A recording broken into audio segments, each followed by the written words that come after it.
বিসমিল্লাহির রহমানির রহিম। আসসালামু আলাইকুম ভিউয়ার্স। আমার মা কিচেনে আপনাদের সবাইকে স্বাগতম।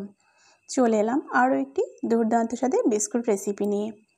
আশা করি আজকে আপনাদের রেসিপিটি ভালো লাগবে, আর অবশ্যই লাইক দিয়ে ভিডিওটি কন্টিনিউ করবেন।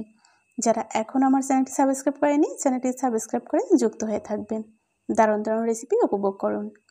এই দুর্দান্ত স্বাদের বিস্কুটটি তৈরি করার জন্য প্রথমে এখানে মিক্সিং বলে আমি একটি ডিম নিয়েছি। দিয়ে দিচ্ছি 1 কাপ পরিমাণে চিনি।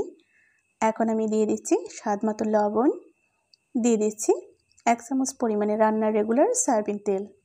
এই সব উপকরণগুলোকে আমি একটি চামচের সাহায্যে খুব সুন্দর করে ফেটিয়ে নেব। দেখতে পাচ্ছেন চিনি থেকে কিন্তু পানিটা ছেড়ে দিয়েছে, আমার ফেটানো হয়ে গিয়েছে।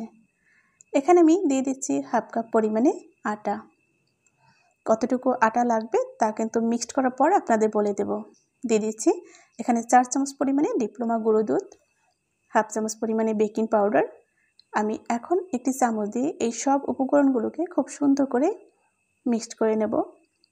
এটা যেহেতু আঠালো তাই আমি চামচ দিয়ে করে নিচ্ছি, আপনারা চাইলে কিন্তু হাত দিয়ে করতে পারেন। তো এখানে আমি আরও 1/2 কাপ পরিমাণে আটা দিয়ে নিয়েছি, খুব সুন্দর করে মিক্সড করে নিয়েছি।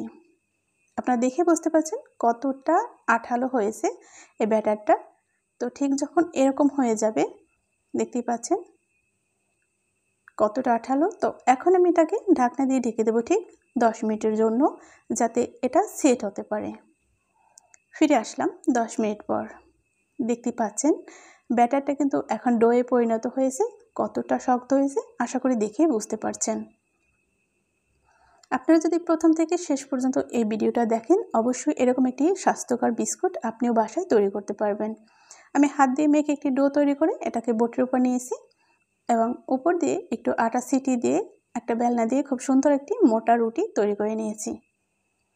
দেখতে পাচ্ছেন রুটিটা কিন্তু রেগুলার রুটির মতো না, অনেকটাই মোটা। তো আপনারা আপনাদের শেপ মতো কেটে নিতে পারেন। আমি এখানে চৌকো করে কেটে নেব, এর জন্য প্রথমে সাইডের বাড়তি অংশটুকু কেটে নিয়েছি। উপর দিয়ে একটু সাদা পানি আমি ব্রাশ করে দিয়েছি। এখন আমি এখানে দিয়ে দিচ্ছি কিছুটা সাদা তেল, হাত দিয়ে খুব সুন্দর করে ছড়িয়ে দিচ্ছি। তিলগুলো সেট করার জন্য আমি বেলনা দিয়ে হালকা হাতে একটু প্রেস করে দিচ্ছি, যাতে তিলগুলো খুব সুন্দর করে সেট হয়ে যায়। এখন আমি চাকু দিয়ে খুব সুন্দর করে লম্বালম্বি প্রথমে শেপ দিয়ে নিচ্ছি। এরপর আমি একটা লেয়ার থেকে এরকম বিস্কুটের শেপে চৌকো করে কেটে নিচ্ছি। আপনারা আপনাদের পছন্দ মতো যে কোনো শেপে কিন্তু কেটে নিতে পারেন। সব বিস্কুটগুলো কিন্তু একই শেপে আমি কেটে নিয়েছি। দেখতে কিন্তু দারুণ লাগছে। দেখে বুঝতে পারছেন কতটা লোভনীয় লাগছে এখনই এই বিস্কুটগুলো। তো যখন এই বিস্কুটগুলো আমার সব তৈরি করা হয়ে যাবে, আমি একটি প্লেটে সাজিয়ে দেখাচ্ছি এগুলো কতটা সুন্দর হয়েছে। এই দারুণ দারুণ রেসিপিগুলো আপনারা বেশি বেশি শেয়ার করে সবার মাঝে ছড়িয়ে দিন, সবাইকে দেখার জন্য সুযোগ করে দিন। এগুলো ভাজার জন্য চুলায় আমি একটি প্যান বসিয়ে পর্যাপ্ত পরিমাণে রান্নার রেগুলার সয়াবিন তেল দিয়ে এটাকে আমি একটু কুসুম গরম করে নিয়েছি।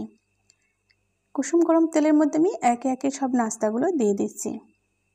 এই বিস্কুটগুলোকে হালকা আঁচে কিন্তু আপনাকে ভেজে নিতে হবে 4 থেকে 5 মিনিট। তো দেখতেই পাচ্ছেন বিস্কুটগুলো কিন্তু ফুলতে শুরু করেছে। তো এক্ষেত্রে আমি এটাকে উল্টে পাল্টে দিচ্ছি। এভাবে উল্টে পাল্টে ভেজে নেব 4 থেকে 5 মিনিটের মতো। কালার কিন্তু আসতে শুরু করেছে। যখন পারফেক্ট কালার চলে আসবে তখন কিন্তু আমি তুলে নেব। দেখতে পাচ্ছেন বিস্কুটগুলো অনেকটা ফুলেছে, একদম ফেটে যাচ্ছে। তো আমি ভালো করে এটাকে কিন্তু ভেজে নিচ্ছি চুলার আঁচটা নরমালে রেখে। এটাকে হাই করা যাবে না, তাহলে কিন্তু একটা কালার চলে আসবে কিন্তু বিস্কুট ভিতর থেকে কাঁচা থেকে যাবে। যখন এই বিস্কুটটা অনেক বেশি ফুলকো এবং কালারফুল হয়েছে, এই বিস্কুটগুলো আমি তুলে তেল ঝরিয়ে নিচ্ছি। তো ফাইনালি আপনাদেরকে আমি সার্ভ করে দেখিয়ে দিচ্ছি বিস্কুটগুলো কতটা সুন্দর হয়েছে। এই বিস্কুটগুলো আপনারা একবার তৈরি করে কিন্তু মাস জুড়ে সংরক্ষণ করে খেতে পারবেন। আশা করি আপনাদের ভালো লাগবে। আর যদি এতটুকু ভালো লেগে থাকে, লাইক করতে একদমই ভুল করবেন না। চ্যানেল সাবস্ক্রাইব করে চ্যানেলের সাথে যুক্ত হয়ে থাকুন। চাইলে আমার পুরো চ্যানেলটি ভিজিট করে আসতে পারেন, দারুণ দারুণ রেসিপি দেওয়া রয়েছে। আশা করি ভালো লাগবে। আজ তবে এখানে বিদায় নিচ্ছি, দেখা হবে আগামীতে নতুন কোনো রেসিপির সাথে ইনশাআল্লাহ। সে পর্যন্ত সবাই ভালো থাকুন, সুস্থ থাকুন। আল্লাহ হাফেজ। আসসালামু আলাইকুম ওয়া রাহমাতুল্লাহি ওয়া বারাকাতুহু।